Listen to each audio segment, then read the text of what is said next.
অনেক দিন গ্যাপের পর আবার ফিরে আসলাম। যতই ভাবি না কেন কন্টিনিউ ভিডিও করব, কিন্তু সেটা যেন হচ্ছেই না। চলো রেডি হয়ে গেছি। অনেকে বলবে যে একই শাড়ি প্রতিদিন পরি। আমি আসলে পুজো করি যেই শাড়িগুলো দিয়ে পরে, সেগুলো পরে আমি খাই না, কোনো কিছু করি না। তুমি কয়েকটা শাড়ি আমার আছে যেগুলো পরে আমি পুজো করি। কাশির জন্য কথা বলতে পারি না। জানো তো, আমার ছাদ বাগানে এখন কয়েকটা করে ফুল ফোটে ডেইলি। যদিও আমি যত্ন করি না, করে আমার হাজবেন্ড, কিন্তু ফুলগুলো তুলতে কিন্তু বেশ ভালো লাগে। আর নিজের গাছের ফুল দিয়ে পুজো দিতে সেটা যেন আলাদাই আনন্দ। চলো ফুল টুল তো নিয়ে আসলাম, এবার ঠাকুর জাগিয়ে নিই। এটা ছিল বৃহস্পতিবারের ব্লগ। তো আমি বৃহস্পতিবার দিন সকাল সকাল স্নান টান করে সমস্ত কিছু গুছিয়ে নেব বলেই চলে গেছিলাম ঠাকুর ঘরে। আর এই তো দেখলে পুজোর বাজার করে নিয়ে এসেছে, ফুল টুল সবই এনেছে, তবুও বাগান থেকে কয়েকটা গাছ থেকে ফুল নিয়ে আসে। তোমরা তো জানো আমি অনেকদিন থেকে অসুস্থ, সেই একটাই রোগ, সেটা হলো কাশি। আর তার জন্য আমি যেমন ভিডিও করতে পারি না, তেমনি নানা কাজও করতে পারি না। সেরকমই ঠাকুর ঘরটাও অনেক দিন থেকে পরিষ্কার করতে পারছিলাম না। যে এই কাজগুলো আমার কিন্তু চৈত্র সংক্রান্তির আগেই হয়ে যায়।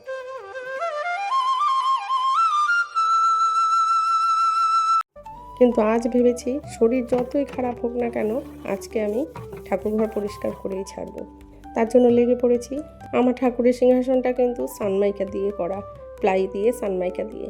তার জন্য আমি জল দিয়ে কোনো কোনো সময় পরিষ্কার করি, তাতে কিছু হয় না, নষ্টও হবে না, ওয়াটারপ্রুফ যেহেতু। তার সিঁদুরের দাগ টাগ লেগেছিল, ওগুলো তোলার জন্য আমি একটু লিকুইড সার্ফ আর স্কচ ব্রাইট দিয়ে ঘষে ঘষে ভালোভাবে পরিষ্কার করে নিচ্ছি।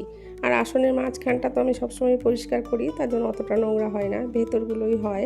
এইভাবে আমি ডিপ ক্লিন করি কিছুদিন পর পর। আর মাঝে মাঝে এমনি একটা সলিউশন বানিয়ে সেটা দিয়ে ভালোভাবে মুছে নিই। যে কোনো জায়গায় দেখবে পরিষ্কার নিট অ্যান্ড ক্লিন থাকলে মনেও শান্তি লাগে। বিশেষ করে ঠাকুর ঘর তো আরও বেশি।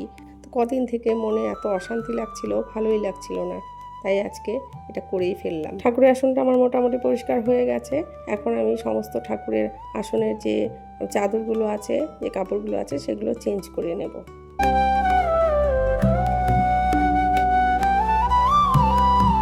ঠাকুরের সিংহাসনটা আমার পরিষ্কার হয়ে গেছে।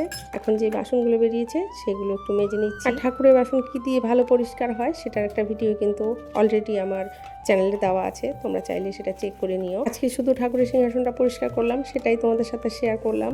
আর কি করে অর্গানাইজ করে রাখি, কিংবা সমস্ত জিনিস কিভাবে হাতের কাছে গুছিয়ে রাখলে সবসময় কাছে পাওয়া যায়, কোনো অসুবিধা হয় না কাজে, সেটা পরবর্তী ভিডিওতে আমি তোমাদের সাথে শেয়ার করব। কারণ একদিনে পুরো ভিডিওটা দিলে ভিডিওটা অনেকটাই বড় হয়ে যাবে, তাই ভাবলাম যে ভিডিওটা দুটো পার্টে করি। তো আজকের ভিডিওটা তোমাদের কেমন লাগলো অবশ্যই কমেন্টস করে জানিও। ভালো লাগলে লাইক করো, শেয়ার করো। টাটা।